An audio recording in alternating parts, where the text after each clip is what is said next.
So, hallo Leute und nochmal willkommen zu Lust auf Darkness. Ich habe mir jetzt, die Story nochmal ein bisschen angetan und habe dabei alle Nebensachen, die man so einsammeln konnte, nochmal eingesammelt, um die Nebengeschichte freizuschalten. Denn um die spielen zu können, muss man hier alles bekommen haben.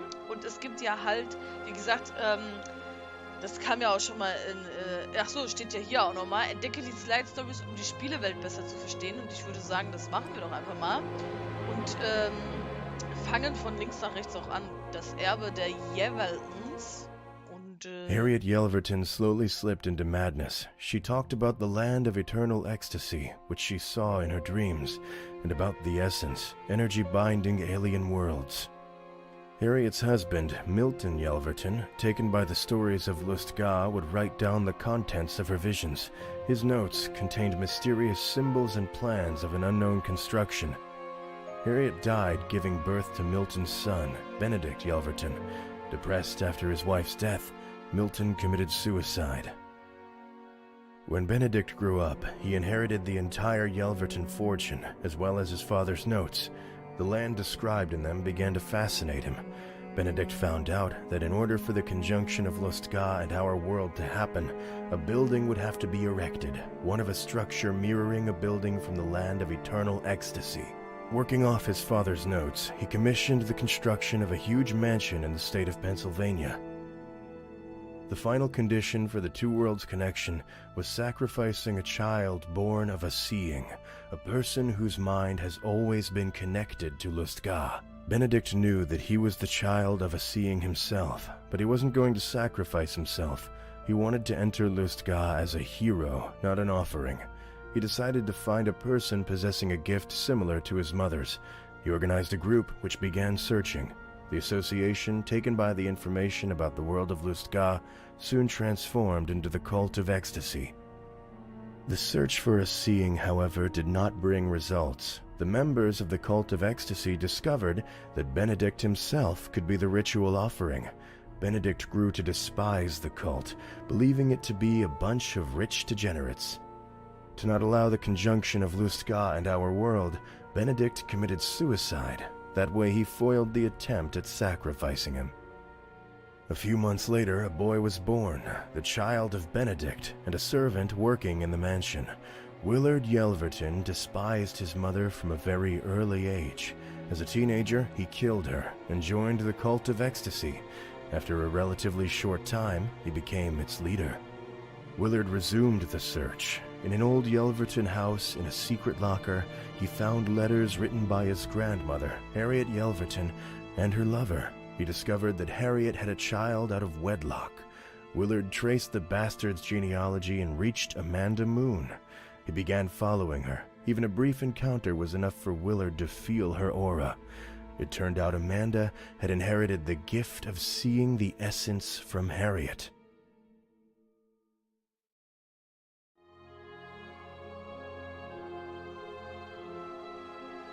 okay, also man kann das wohl nicht spielen, das sind halt Story-Geschichten noch, aber das war jetzt cool anzusehen. Ich würde sagen, wir hören uns direkt die nächste an, weil das jetzt wirklich ziemlich viel zur Story beiträgt.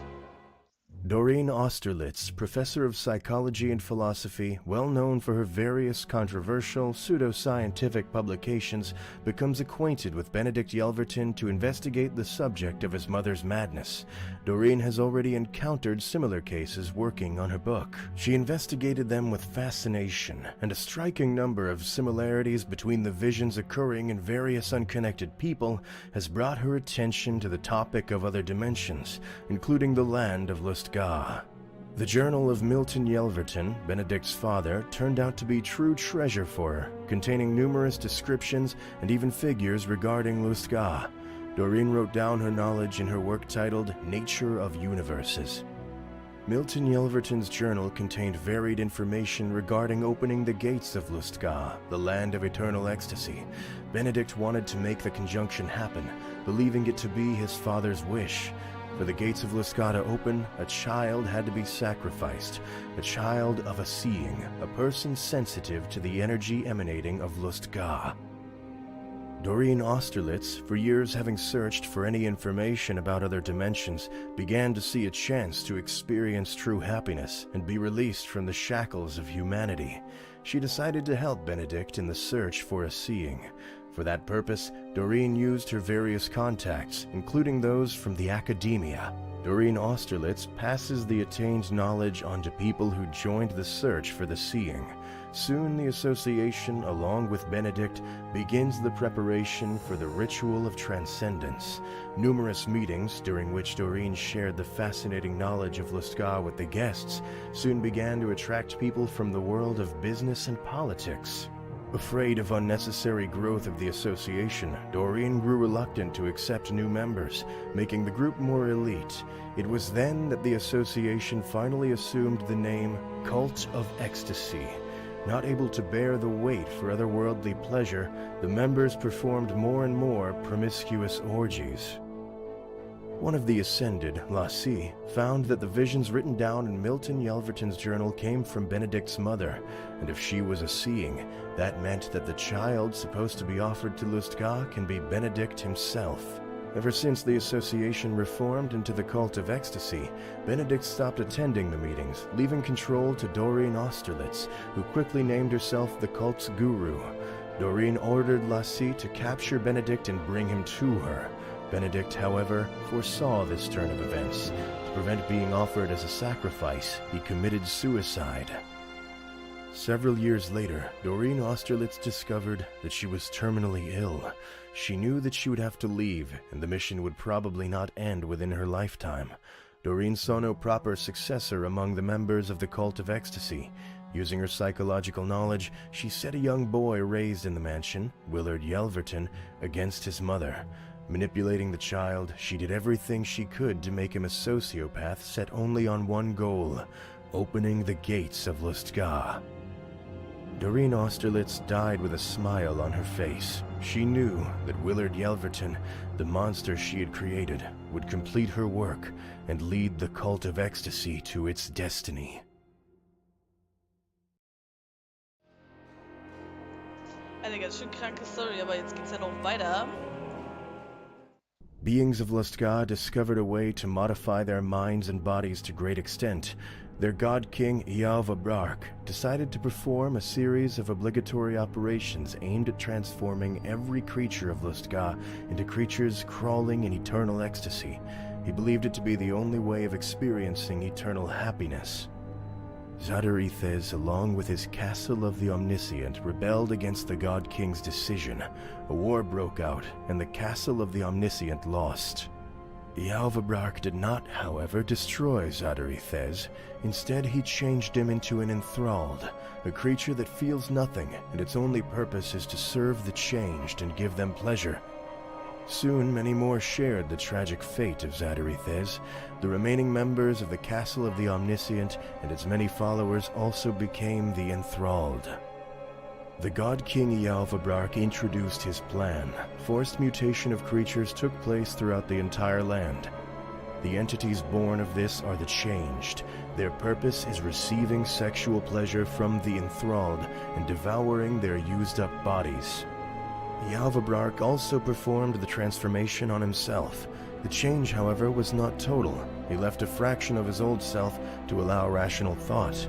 That way he would experience less pleasure than the changed, but would retain his free will, which had not been animalized.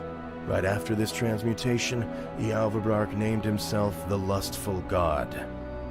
Ages later, when any remains of the former intellectual civilization of Lustgar are almost gone under wild overgrowth, the last submissive die out. Deprived of their toys and food, the changed, for the first time in centuries, cease to feel satisfaction. In order to lengthen the life of Lustgar, the lustful god strengthens the essence of his world so that it is felt throughout other dimensions. In the energy beginning to embrace other dimensions, he shows visions full of instructions for opening gates to Lustgar. The lustful god aims to attain new submissive this way, so that they may feel the satisfaction of the changed.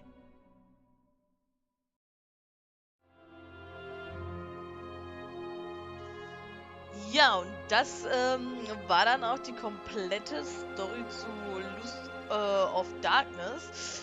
Ich muss sagen, ich finde die ziemlich nice. Also die ist wirklich durchdacht auch und hoffe, es hat euch gefallen, diese Story jetzt nochmal mitzuerleben, diese 3 Nebengeschichten. Und dann sehen wir uns beim nächsten Projekt. Ja, tschüss Leute!